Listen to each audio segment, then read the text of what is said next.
कहते हैं अभिमान इंसान को भगवान से दूर कर देता है और विनम्रता उसे प्रभु के सबसे करीब ले आती है। पुरुषोत्तम मास के 7वें दिन की यह कथा एक ऐसे धनी व्यक्ति की है जिसे अपने धन और पूजा पाठ पर बहुत घमंड था, लेकिन फिर भी भगवान ने उसे ऐसा सबक सिखाया जिसने उसका जीवन ही बदल दिया। जय श्री हरि। पुरुषोत्तम मास के 7वें दिन आप सभी का स्वागत है। आज की कथा हमें सिखाती है कि भगवान को घमंड बिल्कुल पसंद नहीं है। चाहे इंसान कितना भी धनवान या शक्तिशाली क्यों न हो।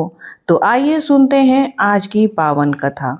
बहुत समय पहले एक नगर में धनराय नाम का एक बहुत अमीर व्यापारी रहता था। उसके पास धन दौलत, बड़ा घर, नौकर चाकर सब कुछ था। वह रोज मंदिर जाता, बड़े दान करता और लोगों को दिखाता कि वह कितना बड़ा भक्त है। लेकिन उसके मन में एक कमी थी। उसे अपने धन और पूजा पर बहुत घमंड था। वह गरीब लोगों को तुच्छ समझता और कहता, भगवान तो मेरी पूजा से ही प्रसन्न होते हैं। जब पुरुषोत्तम मास शुरू हुआ तब नगर में भक्ति का वातावरण था।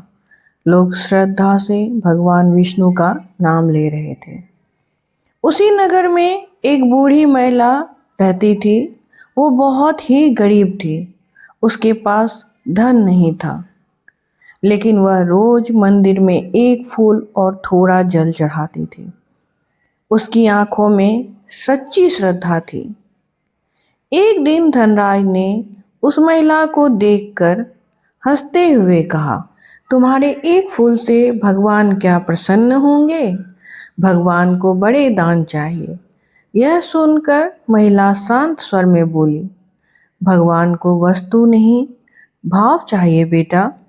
लेकिन धनराज ने उसकी बात का मजाक उड़ा दिया। उस रात धनराज ने सपना देखा। उसने देखा कि मंदिर में भगवान विष्णु प्रकट हुए हैं। भगवान के सामने सोने चांदी के बड़े चढ़ावे पड़े हुए हैं, लेकिन भगवान की दृष्टि उस गरीब महिला के छोटे से फूल पर है।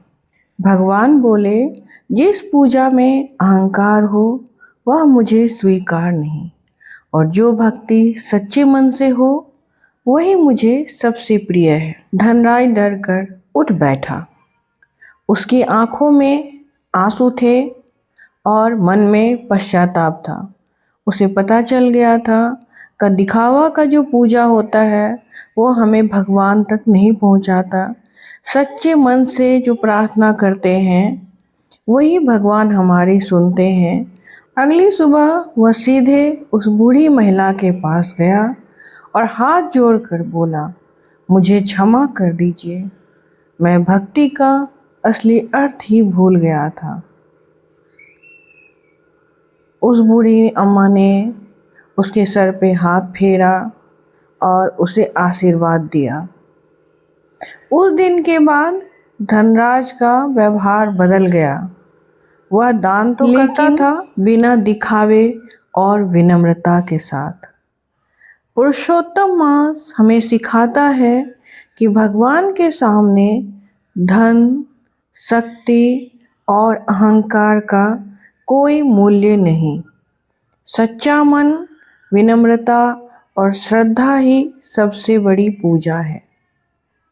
अगर आपके मन में भी कभी अहंकार आ जाए तो इस कथा को जरूर याद कीजिए। भगवान विष्णु को दिखावा नहीं, सच्चा भाव प्रिय होता है। पुरुषोत्तम मास में एक छोटा सा नाम स्मरण भी मन को शांति दे सकता है।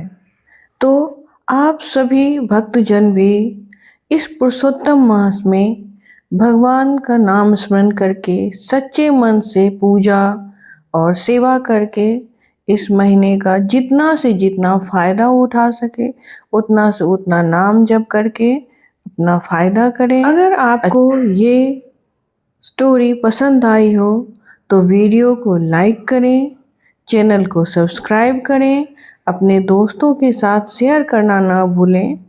मिलते हैं अगले वीडियो में एक नई कथा को लेके। तब तक के लिए आप लोग खुश रहिए, स्वस्थ रहिए, भगवान का नाम